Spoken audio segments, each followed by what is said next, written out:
Salut à tous. Bon, bah écoutez, avant de commencer, je vais quand même prendre le temps de vous parler de moi. Euh, bon, alors, tout d'abord, il faut savoir que je suis né en banlieue parisienne, plus précisément dans la ville de Versailles. Donc j'ai eu cette chance de vivre dans une belle ville fleurie et voilà, et auprès de toute ma famille qui était venue de l'île Maurice en fait, parce que toute ma famille arrivait de l'île Maurice, mes parents arrivaient de l'île Maurice quelques mois avant ma naissance. Du coup, j'ai été conçu là-bas en fait, hein. J'ai pris l'avion dans le ventre de ma mère et je suis né sur le territoire français.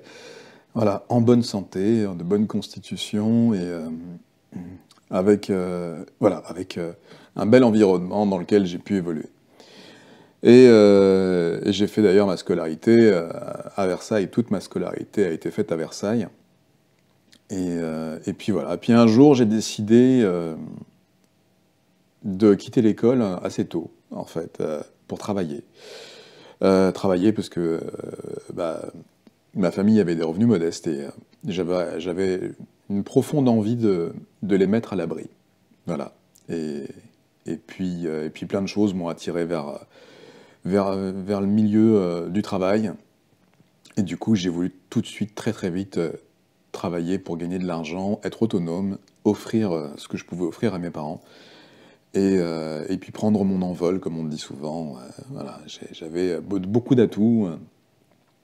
Physiquement, j'ai travaillé sur moi pour obtenir des performances de manière à pouvoir justement être bon dans les travaux, dans le travail que j'aurais voulu faire.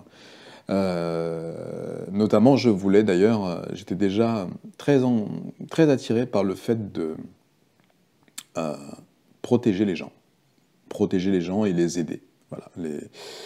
Euh, et, et puis, ben, je vous passe les détails parce que c'est très très long.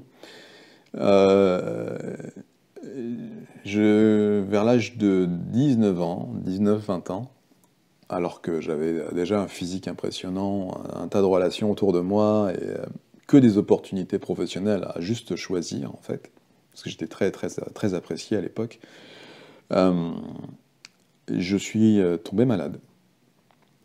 Brutalement. Enfin, brutalement, non. En fait, en réalité, j'avais déjà des symptômes avant, mais j'y avais pas pris attention.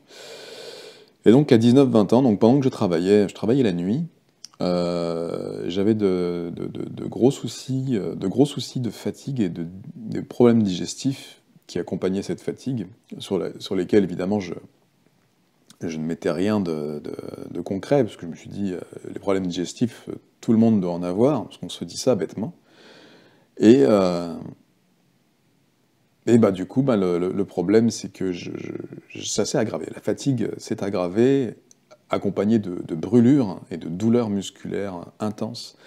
Quand je dis brûlures, c'est comme si vous preniez la gaine de vos muscles et vous preniez un chalumeau et que vous passiez le chalumeau sur vos tendons pendant que vous marchez, ou pendant que vous tenez un sac, ou pendant que, peu importe ce que vous faites. Même quand vous faites rien d'ailleurs. Et donc j'avais ce phénomène de brûlure musculaire, de brûlure dans l'œsophage aussi, parce que j'avais des remontées acides en permanence, de douleurs dans la tête, donc qu'on appelle des migraines communément, mais moi je voyais pas ça comme ça, et une nervosité excessive, vraiment excessive, hein. Je devais prendre énormément sur moi pour avoir l'air serein. Et tout le monde croyait que j'étais serein d'ailleurs, enfin, à part quand ça transpirait un peu, mais globalement, j'avais l'air serein. Et donc, ben, j'ai pris mon mal en patience, j'ai continué à travailler, jusqu'au jour où j'ai arrêté de marcher. C'est-à-dire que je subissais tout ça, hein, en silence, je ne disais rien à personne. Euh, un jour, je marchais, je me souviens, c'était donc, je travaillais à GlaxoSmithKline, pour pas les prononcer, voilà, je travaillais au siège social en France, et je marchais dans les couloirs parce que je devais faire ma ronde. Et, et en fait, mon corps s'est arrêté de marcher. Je n'arrivais plus à marcher. Enfin, j'ai forcé, hein, mais c'est comme si tout d'un coup je passais de 84 kilos à 5000, non allez, 7000 kilos d'un coup. C'est-à-dire que tout d'un coup vous avez l'impression que vos muscles ne sont pas adaptés pour tenir le poids de votre corps. Et c'est bizarre à vivre. Mais j'ai rien dit. J'ai rien dit, alors j'ai joué le Superman. J'ai joué le mec surhumain qui pouvait traîner sa carcasse de 7000 kilos jusqu'à la fin de sa ronde, arriver au poste de sécurité, se poser et laisser le relais à son collègue, bien évidemment. Donc ça, c'est ce que j'ai fait. Mais en réalité, il s'est passé un truc gravissime dans mon corps, lequel j'arrivais pas à le mesurer. Donc à partir de là, j'en ai parlé à ma compagne de l'époque qui m'a envoyé voir son médecin de famille. Évidemment, ça s'est pas très très bien passé, parce que son médecin m'a tout de suite classé dans une catégorie à laquelle je ne comprenais pas appartenir, une catégorie de dépressif. Et je voulais pas être dépressif. Je comprenais pas cette idée, comment est-ce que j'aurais pu être dépressif. Alors oui, là, tout d'un coup, c'est dur, parce que j'ai mal, je souffre, mais j'étais pas dépressif, j'avais aucune raison de l'être. J'avais qu'à tendre les bras et j'avais du monde autour de moi, j'avais de l'argent. Je pouvais avoir le travail que je voulais presque, en fait. C'était assez simple. J'avais pas de raison, là, de croire qu'il y avait un problème dans ma tête pour que ça engendre cette fatigue.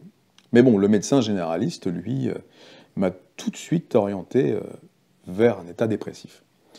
Ce qui a finalement fini par en déclencher un pseudo, puisque quand on vous dit, quand on vous rabâche que vous êtes dépressif, alors que vous ne l'êtes pas, vous finissez par entendre cette suggestion, en fait, hein, qui vous martèle, et vous vous dites, mais c'est le médecin.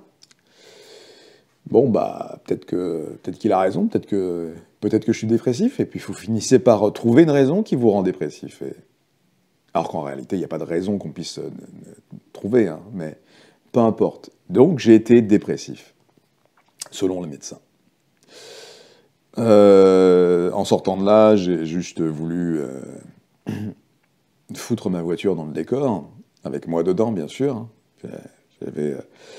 J'avais envie d'appuyer très très fort sur l'accélérateur et de sortir de la route et de percuter un arbre, mais je me suis retenu, encore une fois.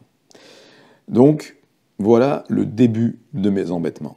Parce qu'en fait, ça n'a fait que s'aggraver par la suite.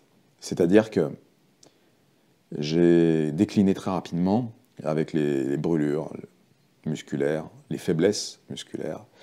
Donc pour vous donner un aperçu, avant, je pouvais soulever sans problème un réfrigérateur à une seule main. Je pouvais le soulever. À partir du moment où les prises sont cohérentes, bien évidemment, je pouvais soulever un réfrigérateur à une seule main et me balader avec s'il était accroché sur moi. De la même manière que prendre une machine à laver ou un quelconque meuble seul ne me posait pas problème. Quand j'étais avant mes 18 ans, hein, avant mes 19 ans. Hein, bon. Et là, tout d'un coup, je pouvais plus. Et du coup, bon, ça a été dingue, parce que ce que je ne pouvais plus faire, c'était même prendre un sac de courses, hein, dans les grandes surfaces, hein, Auchan, Leclerc, Carrefour. Bon, à l'époque, c'était Auchan où j'allais, moi. Un sac de courses, vous savez, en plastique, dans lequel vous mettez plein de choses. Hein, et ben, je prends 1 ou 2 ou 3 sacs de courses quand je sors de caisse, et ben, je ne pouvais plus les porter. C'est-à-dire que le fait de porter le sac créait, au niveau de tout ce qui me tenait l'épaule, de tous mes tendons, une brûlure incroyable. Une brûlure où je ne pouvais pas tenir le sac. J'étais obligé de le lâcher. Enfin, obligé, non. Et d'ailleurs, je ne lâchais pas. Mais imaginez le physique que j'avais à l'époque et l'incapacité totale de tenir des sacs de courses au bout de mes bras. C'était fou, c'était dingue. C'est là que j'ai compris qu'il y avait un gros problème. Donc je suis allé consulter, encore, et encore. Et il n'y avait rien. J'étais parfait. Jusqu'au jour où je décide d'aller voir un neurologue. Enfin, je décide pas vraiment. Je change de médecin, je vois une autre médecin avec qui je sympathise, et finalement, de fil en aiguille, on me rencarde vers un neurologue. Et ce neurologue fait un test qui s'appelle un électromyogramme, qui tout de suite était défaillant. Euh, C'est-à-dire qu'il n'y a pas, il y a pas eu à tergiverser. Et du coup, ben, immédiatement, il m'envoie vers la Pitié-Salpêtrière, donc l'hôpital de la Pitié-Salpêtrière à Paris. Et là, tout s'enchaîne. Tout s'enchaîne, grave anomalie musculaire, grave anomalie neurologique, peu importe, voilà, je subis une première biopsie musculaire qui montre des faits qui sont soumis à controverse, mais qui sont réellement les faits. Euh, et en gros, je rentre dans une dégénérescence cellulaire incroyable. Et d'autant plus que je croise des patients comme moi à l'hôpital. Enfin, comme moi. Euh, des patients atteints du même type de pathologie. Et, et ça me rend dingue. Évidemment que ça me rend dingue. Je les observe, je me dis, mais ils sont coincés là. Et, euh, et ils seront coincés là, et c'est comme ça, en fait. Et je peux pas. Je peux pas, donc je lutte contre ça. Je lutte avec ce que je peux. Et je comprends rien. Tout s'effondre, en fait, autour de moi. Je veux pas je veux pas avoir d'appareillage, je veux pas être en fauteuil roulant, je veux rien de tout ça. Et j'ai commencé à peine ma vie. Je voulais juste travailler, gagner ma vie, offrir une maison à mes parents, m'offrir une maison et vivre au calme. C'était tout ce que je voulais. Mais visiblement, la nature avait décidé autrement. En tout cas, ma nature a modifié certaines choses à cause de certains enfin, phénomènes extérieurs et facteurs extérieurs qui ont aggravé la situation. Et du coup, mon corps s'est mis en autodestruction, quoi. Tout simplement. Alors, je schématise pour pas rentrer dans le détail, parce que ça va être très long. Évidemment, j'ai beaucoup d'indices et de, de véritables outils pour pouvoir vous dire ce qui s'est réellement passé, mais globalement, mon corps est rentré dans une phase d'autodestruction massive. Donc en gros, ma pathologie musculaire, euh, qui n'est toujours pas étiquetée d'ailleurs aujourd'hui, hein, donc je rentre dans une forme de myopathie, et, euh, et en fait, je, je, je, je suis soumis, selon l'idée de certains professeurs, à je suis victime de deux maladies auto-immunes. Donc auto-immune, hein, on revient sur le principe de l'autodestruction. Euh, et, euh, et là, je comprends pas, parce qu'en fait, la médecine m'a induit en erreur, il faut le savoir. Euh, la médecine m'a induit en erreur dès le départ, en me disant que c'était probablement une défaillance génétique, qu'il fallait trouver le gène défaillant. Et donc, chaque année, j'ai signé un papier pour pouvoir donner légitimité à ces recherches. Donc en gros, il fallait que je signe une décharge qui disait qu'on faisait des recherches génétiques pour pouvoir trouver si c'est pas cette protéine ou celle-ci qui serait défaillante et qui pourrait causer chez ma personne le nombre de défaillances qu'on peut déceler. Bon, il s'avère que il n'y avait pas que mes muscles qui étaient atteints.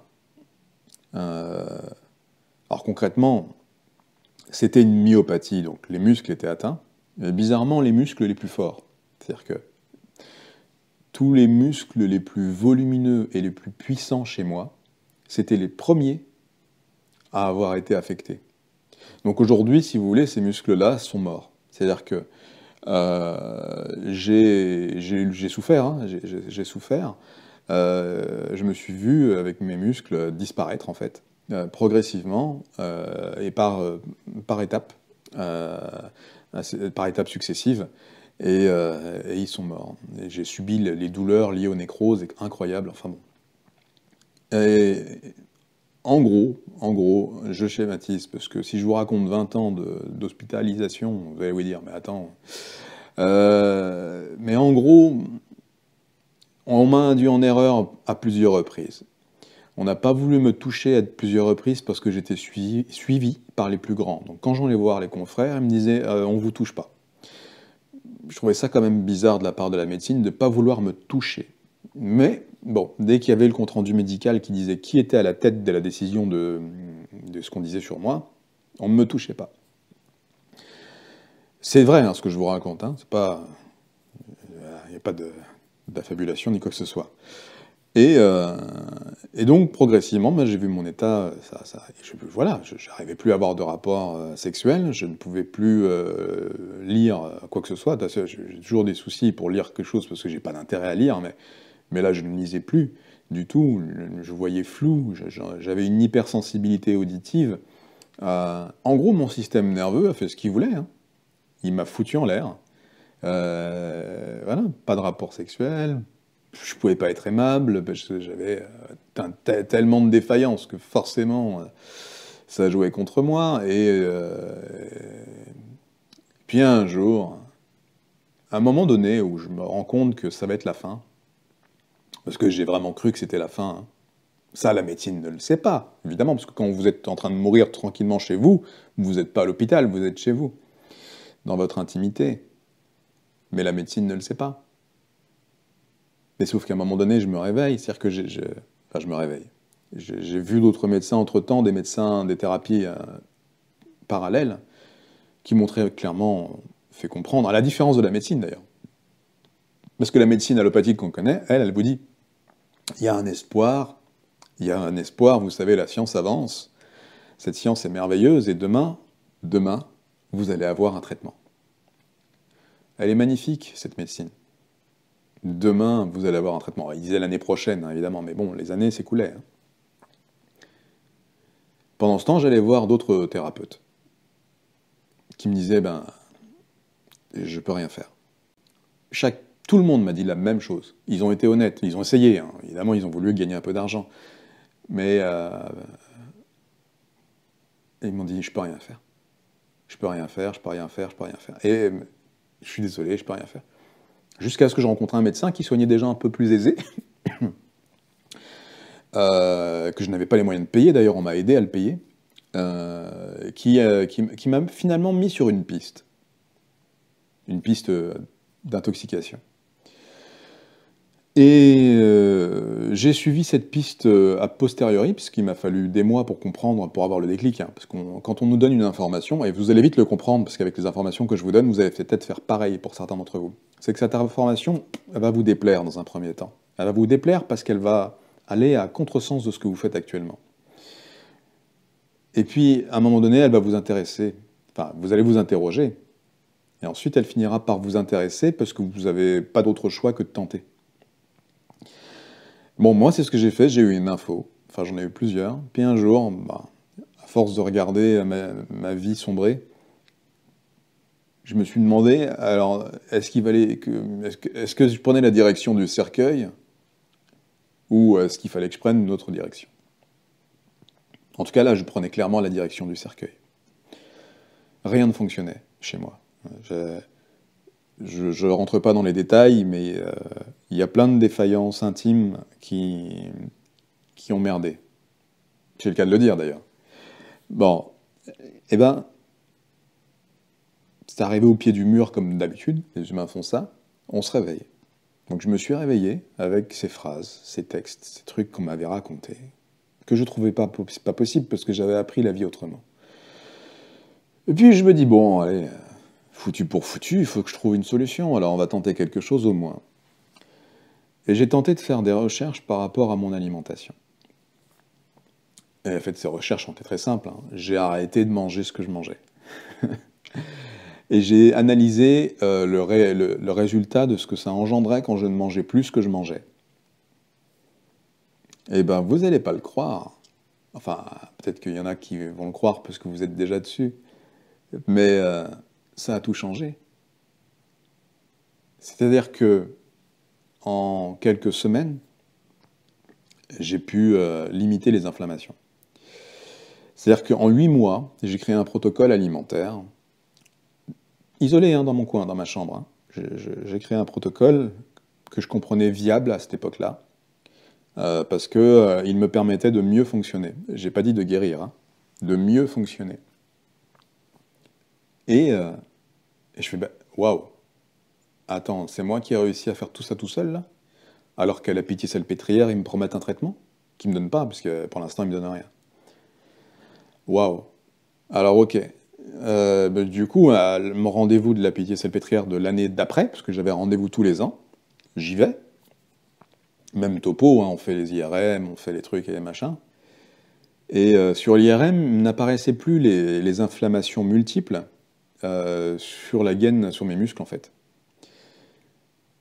Et là, je vois le professeur un peu stupéfait et qui me dit qu'est-ce que vous avez, vous avez vu, il y a plus d'inflammation visiblement sur les clichés. Je dis oui, et je dis oui, et je lui explique ce que j'ai mis en place pour améliorer les choses. Et évidemment, il a pas ricané, parce que c'était pas du genre à ricaner, il s'est plutôt offusqué et m'a dit, avec sa façon à lui, que je me souviendrai plus, pas vraiment maintenant, m'a dit non mais en gros, vous foutez pas de moi, c'est pas ça qui a changé ceci. Donc c'est pas ceci qui va changer cela. Hein. Alors vous êtes bien gentil, mais on va continuer nos recherches. Et moi je lui disais mais non, mais j'ai concrètement fait quelque chose qui a amélioré quelque chose, je le ressens moi-même physiquement. Et c'était déplacé de ma part d'avoir dit ça à un médecin qui a certaines réputations dans cet hôpital.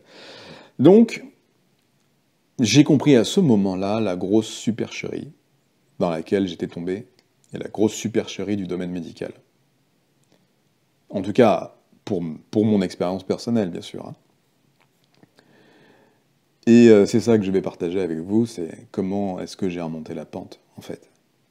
Parce que j'étais tellement tombé, tellement bas, que il a fallu que je grimpe, que je grimpe, que je grimpe pour arriver là où je suis, et j'y suis arrivé. Et ce que je vous propose aujourd'hui, en gros, c'est de prendre des raccourcis. Alors évidemment, certains d'entre vous ne voudront pas prendre de raccourcis, puisque vous avancez à votre rythme. Et c'est légitime, j'ai avancé au mien aussi. J'ai passé quand même des années à souffrir, le martyr, avant d'avoir ce fameux déclic où j'ai passé 8 mois enfermé chez moi à réfléchir à comment faire. Mais des années de martyr. Des années où je me plaignais pas. Des années où je restais dans l'ombre, dans le silence. Parce que je ne pouvais pas me montrer comme ça. Je ne pouvais pas sortir dans la rue et montrer l'état dans lequel j'étais. Donc, des années. Et aujourd'hui, j'ai tourné. Alors attention, j'ai tourné partiellement, je vais dire partiellement pour pas dire totalement, le dos à la médecine, afin d'être libre de mettre en place ce que j'ai mis en place pour avancer et améliorer mes capacités physiques et mentales. C'est en ça, même si peut-être que demain la science finira par valider ceci ou cela, mais c'est en ça que je prends des précautions en vous disant ce que je vous dis, parce que je ne vous incite pas à vous mettre en défaut, je vous incite juste à ouvrir les yeux. Voilà. Et c'est ça qui va être important pour vous. Donc, le déclic, c'est vous qui allez l'avoir à la fin de cette vidéo. Et vous allez avancer.